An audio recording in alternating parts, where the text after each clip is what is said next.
Olá, pessoal, dando continuidade então à leitura do texto Narcisismo, uma introdução, a segunda leitura.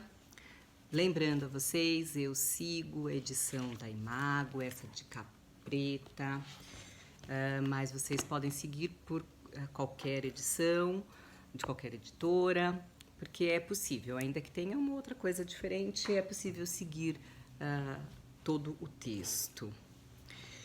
Então, Freud estava trazendo uma introdução sobre o termo narcisismo, de onde vinha esse termo, falando aí da diferença, um pouquinho da diferença entre o que a gente considera uma clínica das psicoses e como há uma fixação numa libido de eu, ou seja, num narcisismo primário, e como que passa, né, uma diferenciação para o que a gente vai chamar de narcisismo secundário, que é a tomada do objeto externo para si, para o dentro de si, e dessa forma tomando o eu como um objeto de satisfação. Então, eu estou 1, 2, 3, 4, no 5º parágrafo. Desejo ressaltar que não me proponho aqui explicar ou penetrar ainda mais no problema da esquizofrenia, limitando-me meramente a reunir o que já foi dito em outras ocasiões.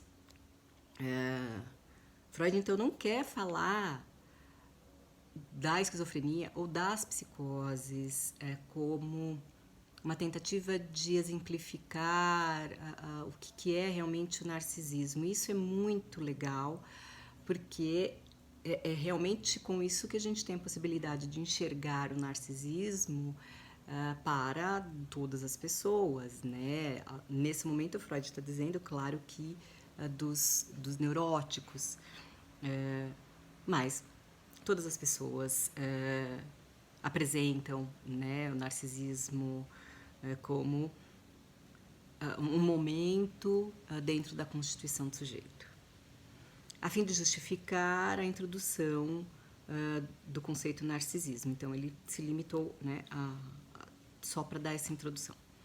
Essa extensão da teoria da libido, em minha opinião, recebe reforço de um terceiro setor, a saber, de nossas observações e conceitos sobre a vida mental das crianças e dos povos primitivos. Freud, olha, ele vai para além da clínica que ele estuda, né, assim, que ele trabalha. Ele está falando de povos primitivos, de vida mental das crianças. Então, como que é essa relação com essa libido de eu, libido objetal?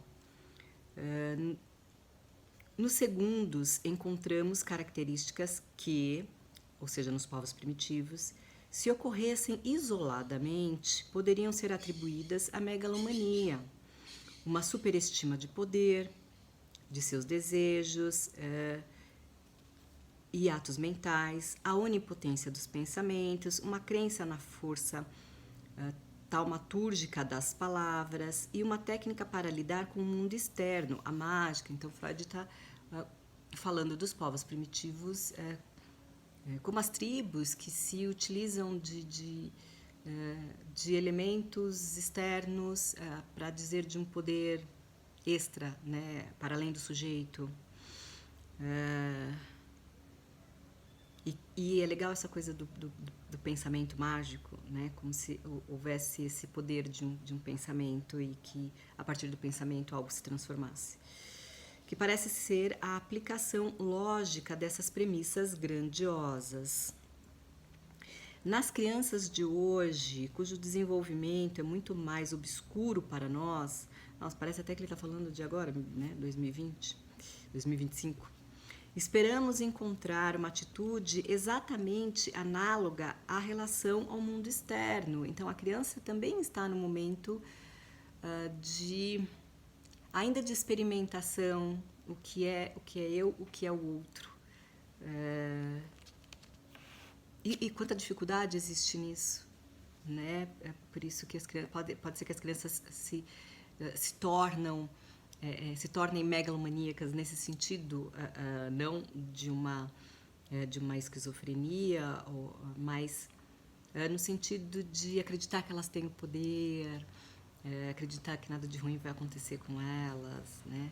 Assim, formamos a ideia de que há uma catexia libidinal original do ego, parte da qual é posteriormente transmitida a objetos. Então, primeiro a catexia, a energia do ego, e depois aos objetos externos, mas que fundamentalmente persiste e está relacionada com as catexias objetais, assim como o corpo de uma ameba está relacionado com seus pseudópodes que produz.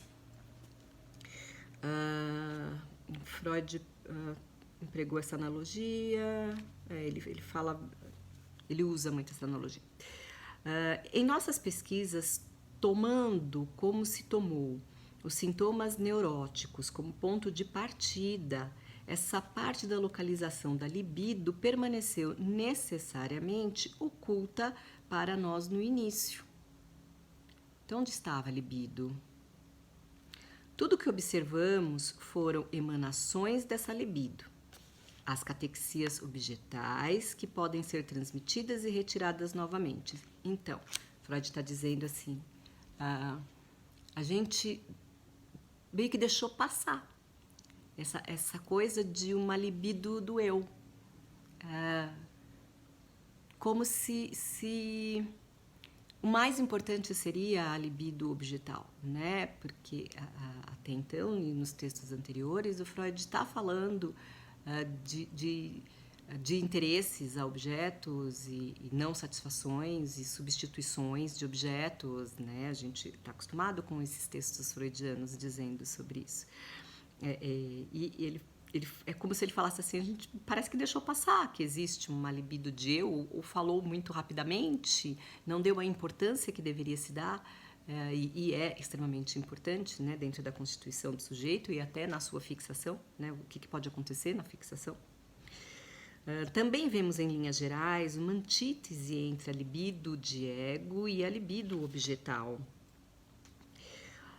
Quanto mais é empregada, quanto mais uma é empregada, mais a outra se esvazia.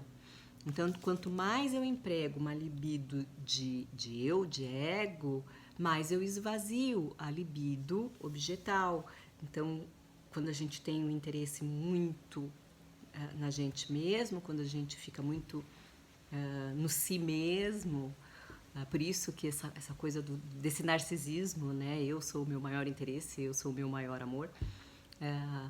A gente esvazia o interesse com relação aos outros, e aí, claro que se a gente esvazia o interesse, a gente esvazia o valor com relação aos outros, e por isso que o narcisismo, ele tem essa concepção de que o eu está integrado nele mesmo, o interesse nele mesmo, a paixão nele mesmo, e o outro é desconsiderado, né? Não é só um corte de relação, mas é desconsiderado completamente. A libido objetal atinge sua fase mais elevada de desenvolvimento no caso de uma pessoa apaixonada, quando o indivíduo parece desistir de sua própria personalidade em favor de uma catexia objetal. Todos nós que já passamos pelo apaixonamento, já experimentamos essa sensação de parece que a gente se esquece e dá valor demais a um objeto, a uma pessoa ou alguma coisa, né? E a gente se esquece, isso pode ser levado a um extremo, né? Por exemplo, a pessoa que esquece de se cuidar, que esquece que não dá valor tanto a cuidar, a tomar banho, a comer, porque está num apaixonamento até patológico. Mas todos nós já experimentamos de alguma forma esse esse apaixonamento, esse interesse a um objeto ou outro, né? Então, a libido voltada completamente ao objeto, e que a gente esquece, né? Então, uma coisa simples, você está ali no telefone com a pessoa que você é apaixonado e você esquece que o tempo passou, né? E de repente esquece que você tinha que fazer outras coisas. Ao passo que temos a condição oposta na fantasia do paranoico, ou autopercepção do fim do mundo. Então, o paranoico ele tem uma libido muito voltada ao eu, aquilo que é dos seus próprios monstros, mas que de alguma forma ele joga isso para o mundo externo e recebe como se fosse do mundo externo, mas a libido está nele, a fantasia dele, é o pensamento dele, é o imaginário dele que está ali funcionando como um objeto onde a libido está sendo colocada. E aí a gente percebe que não é só um ensimesmamento, né, de ficar quieto no cantinho pensando em si mesmo, ou dar um valor muito grande, como a gente vê num narcisismo aí do senso comum. Mas essa coisa de que a libido mesmo, ela é voltada para esse ego que foi transformado em objeto. Finalmente, no tocante à diferenciação das energias psíquicas, somos levados à conclusão de que, para começar, durante o estado do narcisismo, elas existem em conjunto, sendo nossa análise demasiadamente tosca para estabelecer uma distinção entre elas. Então, há um movimento do narcisismo onde as libidos estão ali funcionando, a libido do eu, libido do objeto, e que é muito difícil a gente fazer a distinção de onde termina uma e onde começa a outra. E isso, se a gente for pensar, principalmente lá nos anos iniciais, a gente vê que existe, é claro que uma libido de eu maior, porque a criança ela precisa entender quem é ela, o que ela, mas existe uma necessidade também de um outro, até para dizer para ela quem ela é. Somente quando há catexia objetal é que é possível discriminar uma energia sexual, a libido, de uma energia de pulsão de ego. Então, quando a catexia, quando a libido objetal, ela realmente se mostra mais bem estabelecida, mais forte, com maior quantidade de catexia, e que tem essa tradução, né, de uma energia sexual por causa da libido, é que a gente consegue realmente distinguir, né, o que parecia ser quase que a mesma coisa, a gente consegue distinguir. Então, eu acho que o apaixonamento é um bom exemplo também, né? A gente vai perceber que a gente dá muito valor ao outro, ao mundo, e tem interesses no mundo quando há um apaixonamento, porque antes parece que a gente não liga, né? Apesar de que existe a relação.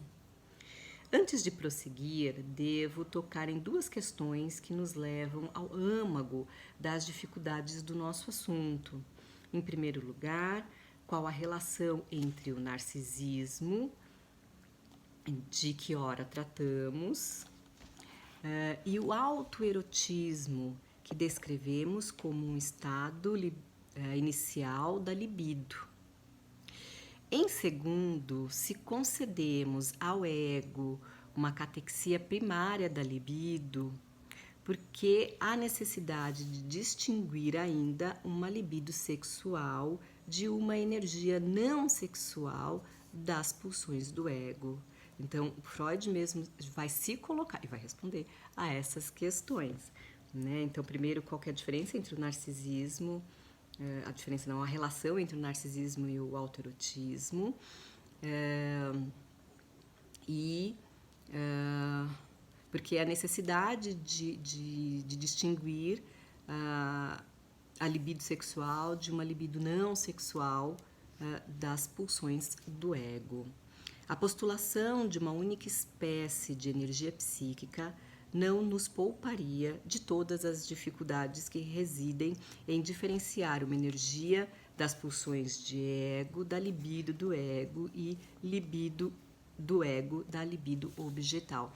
Então, ainda que se tomasse como uma única pulsão, ainda assim haveria algumas dificuldades de entendimento. Por que uma coisa funciona assim, por que outra coisa funciona de outro jeito, que energia é essa de uma pulsão do eu, que libido é essa do eu, que libido que é essa do objeto. No tocante à primeira questão, ou seja, a relação entre o narcisismo e o autoerotismo, posso ressaltar que estamos destinados a supor que uma unidade comparável ao ego não pode existir no indivíduo desde o início. Então, não tem um desde o início, né? É necessário que haja algum momento que exista essa divisão do eu.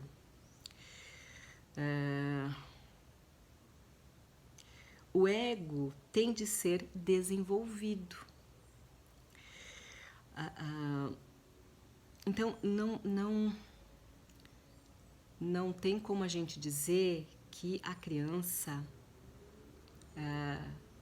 ela nasce com o ego já estabelecido. Ela nasce com alguma coisa, né? E que em função dessas energias, dessas pulsões, dessa libido, é que se estabelece o que a gente vai chamar de ego e depois se divide. Os instintos ou pulsões, né, autoeróticos, contudo, ali se encontram desde o início. Por quê? Porque é energia, né, que está no próprio corpo. Sendo, portanto, necessário que algo seja adicionado ao autoerotismo, uma nova ação psíquica, a fim de provocar o narcisismo. Então, veja, isso pensando no narcisismo primário. Então, existe já uma energia que circula esse corpo, mas isso não significa que é o ego já. O ego, ele precisa de um outro movimento. E não significa que é o ego, porque esse movimento também vai dizer do narcisismo. Então, inicialmente ali, vamos pensar o bebezinho, ele não tem um ego formado. Ele precisa de um movimento que o Freud fala de uma ação psíquica, para que esses elementos que estão ainda como elementos de uma percepção sejam colocados para se constituir o ego, ao mesmo tempo que existe esse narcisismo primário, que é a libido voltada a este eu.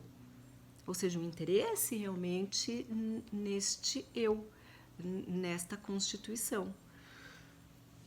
Provocaremos uma inquietação perceptível em qualquer analista de quem se exija uma resposta definitiva à segunda questão. A segunda questão é porque ainda há necessidade de distinguir uma libido sexual de uma energia não sexual.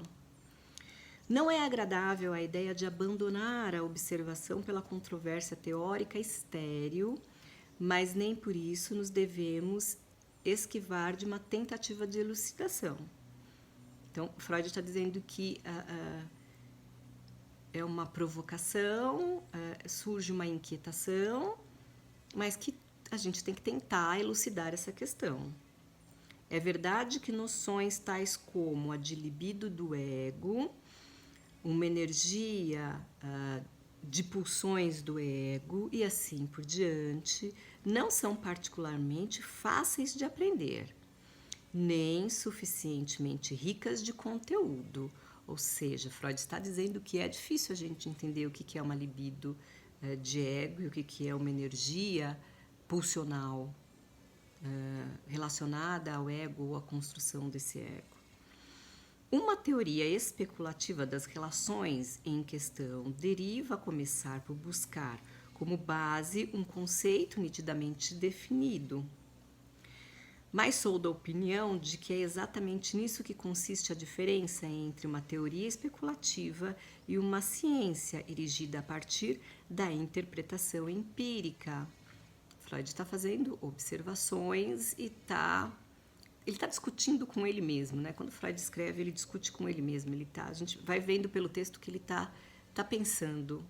Será que eu consigo fazer? Será que eu consigo fazer essa distinção e explicar isso para o leitor, para os outros analistas? Será que eu consigo perceber que existe uma distinção? Será que existe a distinção? Essa última não invejará a especulação por seu privilégio de ter um fundamento suave. Então, sempre haverão teorias especulativas. Logicamente,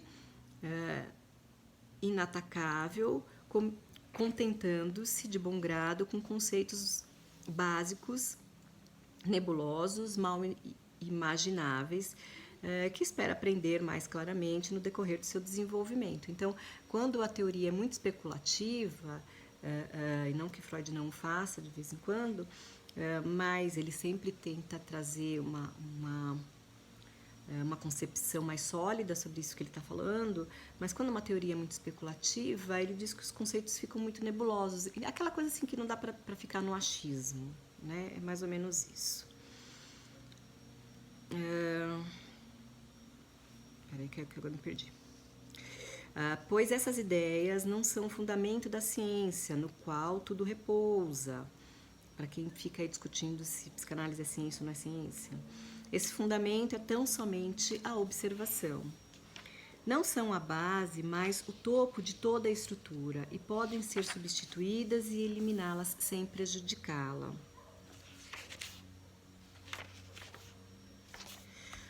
Em nossos dias, a mesma coisa vem acontecendo na ciência da física, cujas noções básicas no tocante à matéria, centros de força, atração, etc., são quase tão discutíveis quanto as noções correspondentes em psicanálise. Muito interessante isso, né? Então, assim, quando a gente pensa numa relativização de conceitos, de valores, então dá pra gente dizer, é correspondente a isso que vocês questionam sobre os conceitos da psicanálise, né? O valor dos conceitos libido do ego e libido do objeto reside no fato de que se originam do estudo das características íntimas dos processos neuróticos e psicóticos. Então, o Freud está dizendo, olha, não é um conceito vindo do nada, né? E também não é relativo, é a partir da observação e da constatação de. A diferenciação da libido numa espécie que é adequada ao ego e numa outra que está ligada a objetos é o corolário inevitável de uma hipótese original que estabelecia distinção entre pulsões sexuais e pulsões do eu. Então, o Freud está dizendo, olha, a gente já está trazendo de algum lugar isso, porque eu já estou pensando, que aliás é no mesmo livro, né, que ele vem trazer o texto Os Instintos e Suas Vicissitudes, então, mas Freud obviamente já estava falando disso, né, então ele vai falar, olha, já existe mais ou menos, né, uma distinção que a gente observa. Seja como for, a análise das neuroses de pura transferência, a neurose de histeria e obsessiva, compeliu-me a fazer essa distinção. E sei apenas que todas as tentativas para explicar esses fenômenos por outros meios foram inteiramente infrutíferas. Então, tentou-se dizer sobre essa diferença e não se conseguiu. Na ausência total de qualquer teoria das pulsões que nos ajude a encontrar nossa orientação, podemos permitir-nos, ou antes, cabe-nos começar por elaborar alguma hipótese para sua conclusão lógica, até que ela ou se desintegre ou seja confirmada. Então, Freud está dizendo assim, a gente precisa primeiro ter uma hipótese a respeito disso, para dizer sobre a distinção. Existem vários pontos a favor da hipótese de ter havido desde o início uma separação entre as pulsões sexuais e os outros instintos do ego, além da utilidade de tal hipótese na análise das neuroses de transferência. Então, Freud está dizendo que parece que existe algo que é muito básico, que está muito ainda na estrutura da Constituição e que permite que a gente já estabeleça essa diferenciação. Admito que somente essa segunda consideração não seria destituída da ambiguidade. Portanto, poderia tratar-se de uma energia psíquica indiferente que só se torna libido através do ato de catequização de um objeto.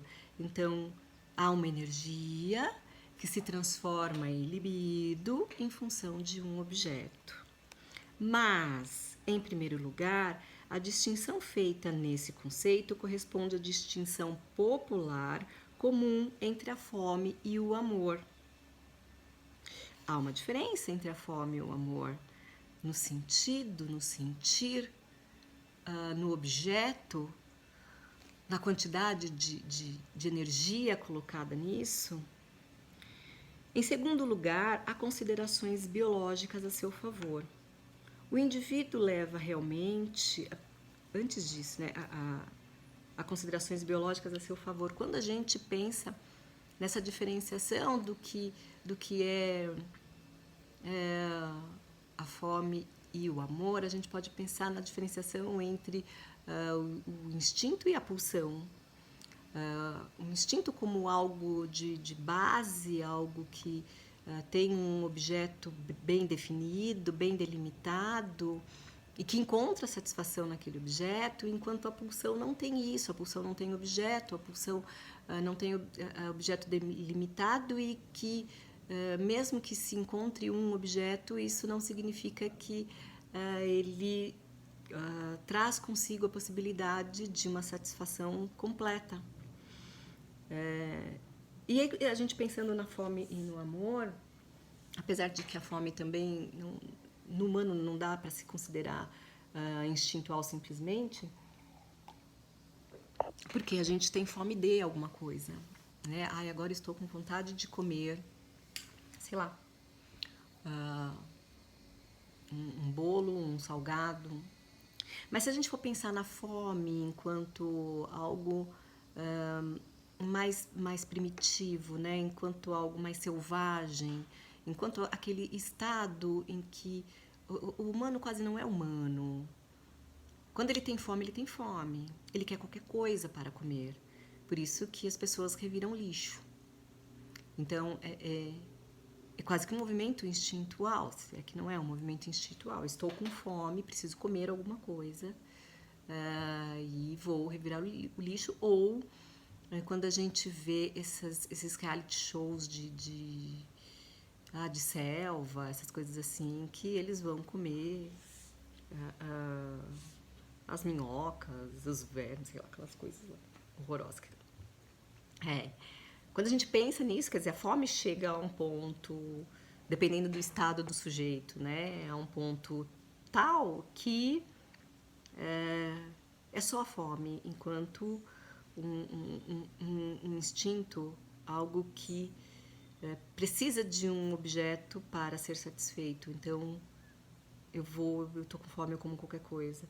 Diferentemente do amor, que impossível não ter a pulsão, a libido, e esse movimento da libido, né, do ego para o objeto, como construção desse amor. Né? O amor ele se constitui, mais que a gente pode, claro, que ficar numa desistência do si e no apaixonamento. Mas é essa que é a diferença, né, que Freud está dizendo. Por isso que ele fala assim, em segundo lugar, há considerações biológicas a seu favor, no sentido disso que a gente poderia chamar de instinto, né? mas que já não é, no humano já não é, né? Quando aparece, já não é mais instinto. O indivíduo leva realmente uma existência dúplice, uma para servir às suas próprias finalidades e a outra como um elo numa corrente que ele serve contra a sua vontade ou pelo menos involuntariamente. Então há como se fosse dois movimentos no indivíduo, um para uma satisfação e o outro para a construção do que seria possível e que não necessariamente vai em favor dele, né? Às vezes vai contra aquilo que é da sua vontade. O indivíduo considera a sexualidade como um dos seus próprios fins, ao passo que, de outro ponto de vista, ele é um apêndice do seu germoplasma. Então, de uma forma mais rasa, né, alguns indivíduos tomam a sexualidade ou a satisfação sexual como um fim nela mesma. E se a gente for pensar hoje, atualmente, a gente observa isso de uma forma clara, né, do quanto que as pessoas buscam uma satisfação sexual pela satisfação sexual, como se aquilo fosse completar. E é aí que a gente vê que não há instinto no humano, porque não completa, né? Mesmo a satisfação sexual, ela é constituída por pulsão, ou seja, há um movimento libidinal ego-objeto, a cuja disposição põe suas energias em troca de uma retribuição de prazer. Ele é o veículo mortal, uma substância imortal. Ele é o veículo mortal de uma substância imortal, ou possivelmente imortal, como o herdeiro de uma propriedade inalienável que é único dono temporário de um patrimônio que lhe sobrevive. Está no corpo dele, ele é mortal, mas essa energia, ela não cessa, né? Não existe fim. A separação das pulsões sexuais das pulsões do ego simplesmente refletiria essa função dúplice do indivíduo, onde o indivíduo está num momento voltado para ele, num outro momento voltado para uma satisfação a partir de um objeto. Em terceiro lugar, devemos recordar que todas as nossas ideias provisórias em psicologia, presumivelmente, algum dia se basearão numa subestrutura orgânica, o que de certa forma é o que faz a neurociência hoje, né? Quando se comparado ao pensamento freudiano e que vem comprovar alguns aspectos da psicanálise. Isso torna provável que as substâncias especiais e os processos químicos sejam os responsáveis pela realização das operações de sexualidade, garantindo a extensão da vida individual na espécie. Estamos levando essa probabilidade em conta ao substituirmos as substâncias químicas especiais por forças psíquicas especiais. Freud tenta, aqui já vou terminando, Freud tenta, nesse momento, dizer que possivelmente há uma base, vamos lembrar, 1914, então não existe o conhecimento que a gente tem hoje, tanto no aspecto químico, orgânico, né, como da neurociência, etc. Então, Freud está dizendo que ele acredita que havia algo do orgânico nisso, mas que ele está chamando de força psíquica. Ele está usando a palavra força psíquica para dizer sobre isso, força psíquica especial, e que talvez isso traga para a gente alguns elementos que vou falar mais para frente, com relação à subjetividade, que são importantes. Porque se a gente pensar só no processo biofísico-químico do organismo, a gente neutraliza as questões psíquicas e vai anulando a subjetividade. Então, é importante a gente pensar em forças psíquicas que Freud traz, dessa forma como ele traz, para que a gente possa dar valor aquilo que é da subjetividade humana, porque senão a gente fica muito atrelado às questões da neurociência, das sinapses, da química, e a gente esquece que há uma subjetividade que talvez precise agora amplificar o que é, como que se dá, como que ela funciona, e talvez agora seja esse momento, já que a gente tem aí um contraponto da ciência, ao mesmo tempo que auxiliando Freud naquilo que ele escreve, auxiliando, porque comprova várias coisas da psicanálise, mas que pode se encaminhar para isso de uma anulação da subjetividade. Termino aqui. Até!